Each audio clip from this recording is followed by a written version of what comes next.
Di tanah yang sunyi dan sakral di Timur Tengah, sejarah kekristenan tidak hanya tercatat dalam kitab-kitab suci, tetapi terukir di batu, di pohon, di bukit, dan di air yang masih berdiri hingga hari ini. Inilah perjalanan menelusuri jejak nyata Sang Juru Selamat, Yesus Kristus, yang menapaki tanah ini 2000 tahun yang lalu. Perjalanan ini dimulai dari Bethlehem, di mana dalam kesederhanaan gua kecil Yesus lahir. Hari ini, ribuan peziarah menyentuh bintang perak di gereja kelahiran, tanda tempat kelahirannya. Dan jauh dari sana, angin gurun membawa kita menuju Nazaret, kota masa kecil Yesus. Disinilah Yesus kecil berlari di antara bukit-bukit dan tinggal bersama Maria dan Yosef di rumah sederhana tukang kayu, yang kini menjadi basilika megah.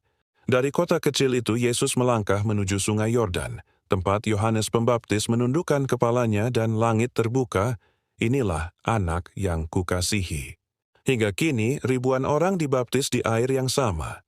Perjalanan berlanjut ke Kana di Galilea, tempat mukjizat pertama terjadi. Air menjadi anggur.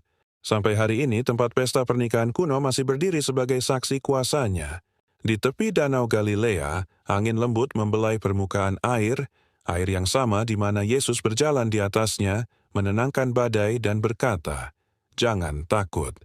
Di kota Kapernaum, yang disebut kota Yesus, kita masih melihat rumah Petrus, sinagoga putih tempat Yesus mengajar, dan reruntuhan kota kuno yang sunyi namun penuh keajaiban.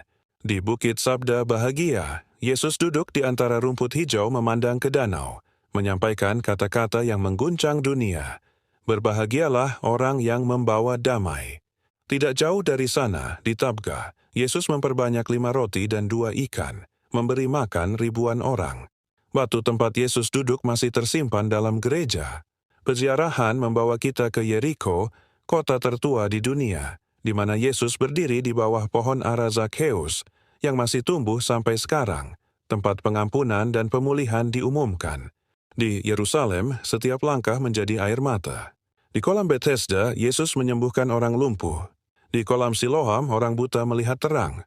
Di Betania, Lazarus bangkit dari kematian. Semua situs itu masih dapat dikunjungi, dipeluk sejarahnya, dirasakan napasnya. Di Taman Getsemani, pohon-pohon zaitun tua berumur ribuan tahun berdiri bisu, saksi saat Yesus berlutut, berkeringat darah, dan berkata, "Jadilah kehendakmu." Dari Via Dolorosa, jalan salib yang masih dilalui para peziarah, kita berjalan menuju Golgota, Bukit Tengkorak, dan Makam Kosong, kini berada dalam gereja Makam Kudus. Batu itu berkata tanpa suara,